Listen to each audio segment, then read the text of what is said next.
flushing the psychiatrist-prescribed meds down the toilet. Good move. Every day her mind seemed clearer, her thoughts more focused.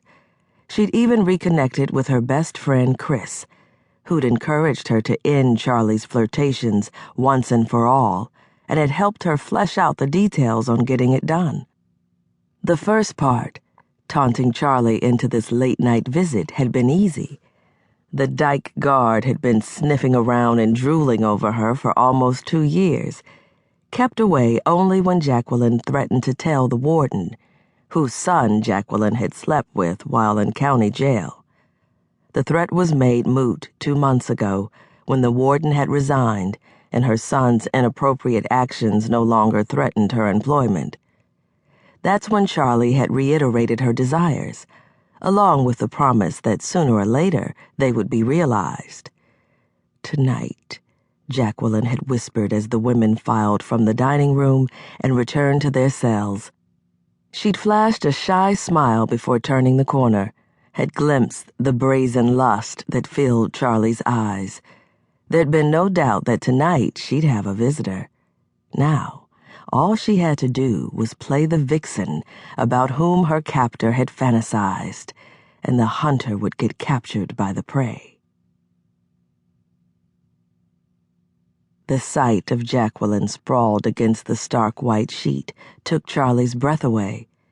In her unconscious, unguarded state, Jacqueline's thick, dark tresses, flawless golden brown skin, and perfectly symmetrical features resembled those of a runway model, an A-list actress, or a men's magazine centerfold. Her t-shirt had twisted up above her waist, exposing a smooth, flat stomach.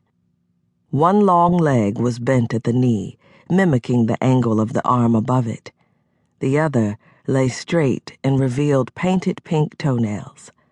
For seconds, Charlie simply stood there, drinking in the vision as a parched man would a cool glass of water. Jacqueline changed positions. The shirt rode up a little more. A creamy globe winked at Charlie, who reached out a shaky hand and pushed the material farther up to expose a perfectly shaped breast.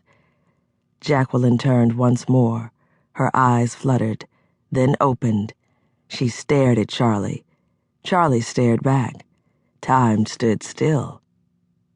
"I told you I'd have you one day," Charlie whispered. Jacqueline, wide-eyed, simply nodded. Pants removed, shirt undone, Charlie knelt beside the cot. Her mind took no notice of her knee's complaint about the hard concrete floor. Instead, her mouth watered as thoughts of the pleasure that would soon be hers flooded her mind. She looked at the barely hidden hairy lips between the enchantress's thighs. That's what Charlie determined Jacqueline must be, to so fully consume her thoughts every single day for the past 2 years.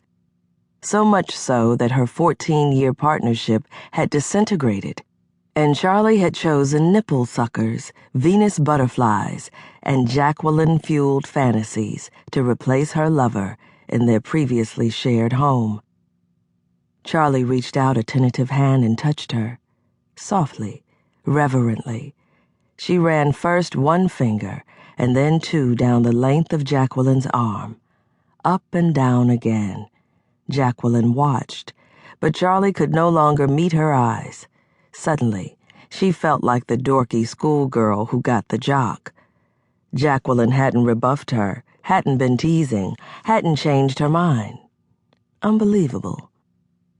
With no sound other than the harsh rush of breath through Charlie's nostrils, she gingerly sat on Jacqueline's cot and gazed at the length of what lay before her, once again gently placing her fingers on Jacqueline's flesh.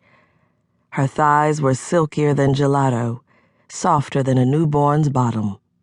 She touched with her fingers, then tasted with her tongue, buried her nose into the crotch of Jacqueline's panties, and inhaled harder than a crack addict on a $2 pipe. She lifted her head, placed a finger just inside each side of Jacqueline's panties, and began to pull. She couldn't believe